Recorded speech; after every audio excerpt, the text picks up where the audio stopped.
Hi friends, केम छो? जय मे बधाने। जो आज मस्त वरसाद पड़ी रह्यो छे। बहारनो माहोल तमे जोई शको छो। बधे वादळो वादळो थई गया छे। तो आज आपणे बनावीशुं भजिया। जो तमे जोई शको छो केवो सरस वरसाद पड़े छे। आ बधाना माहोलमां आपणे भजिया खावाना वधारे मजा आवे।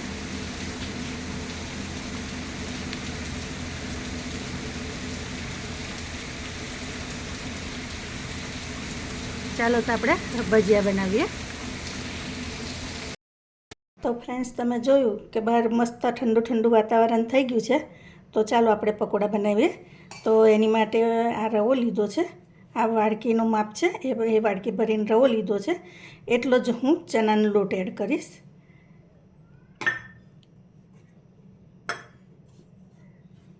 पछी डુંગળી છે, આદું છે, લીલા મરચાં તીખા છે અને કેપ્સિકમ છે, એ હું એડ કરીશ।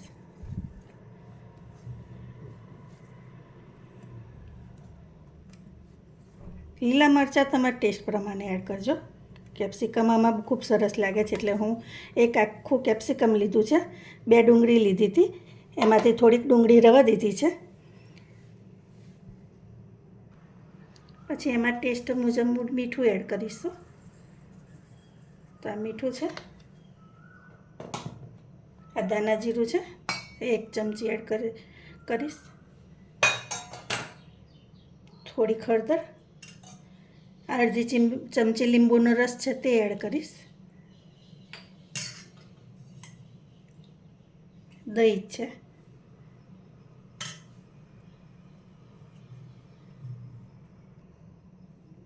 2 ચમચી દહીં એડ કરવાનું।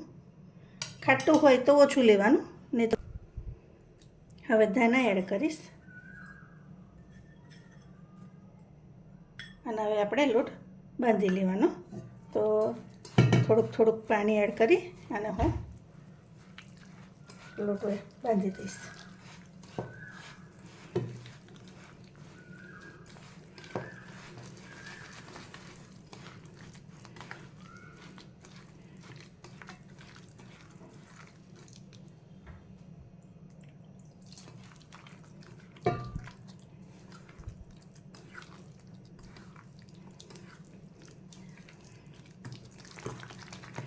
આને 2 મિનિટ બરાબર હલાવવાનું।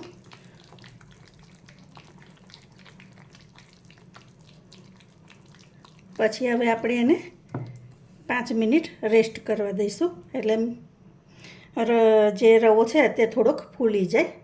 તો આપણે એને હવે ઢાંકીને રવા દઈશું। તો ફ્રેન્ડ્સ, આપણી 10 મિનિટ થઈ ગઈ છે। તો હવે આપણે એને ખોલી લઈશું। તો આપણું ખીરું ફૂલી ગયું છે। હવે એમાં ઈનો એડ કરીશું।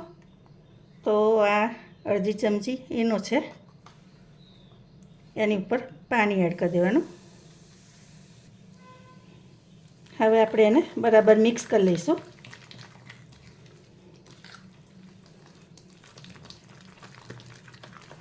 બીજી સાઈડે મેં તાવડી તપવા મૂકી દીધી છે। તો જો બીજી સાઈડે તેલ પણ તપવા મૂકી દીધું છે। તો હવે આપણે પકોડા ઉતારીશું। તો ફ્રેન્ડ્સ, આપણું તેલ થઈ ગયું છે। હવે આપણે પકોડા ઉતારી લઈશું। નાની મોટી જેવી સાઈઝ તમને ગમે એ રીતે ઉતારવાના।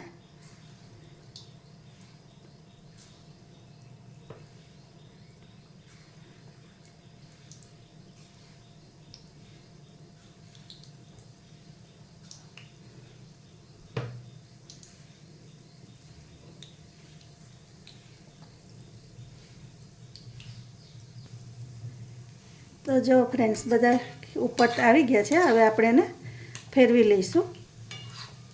બને ત્યાં સુધી એને ધીમા તાપે થવા દેવાના।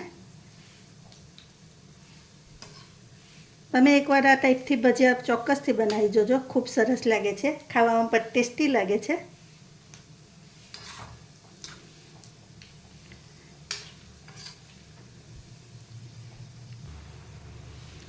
જો ફ્રેન્ડ્સ, પકોડા આ ટાઈપના થવા દેવાના।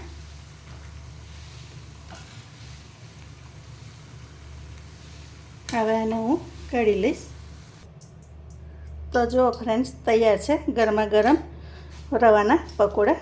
તમને હું તોડીને બતાવું તો તમે અંદરથી પણ જોઈ શકો છો. એકદમ સોફ્ટ છે અને જાળીદાર છે. તો તમને મારી રેસીપી કેવી લાગી એ ચોક્કસથી કહેજો. લાઈક શેર સબસ્ક્રાઈબ કરજો. Thank you.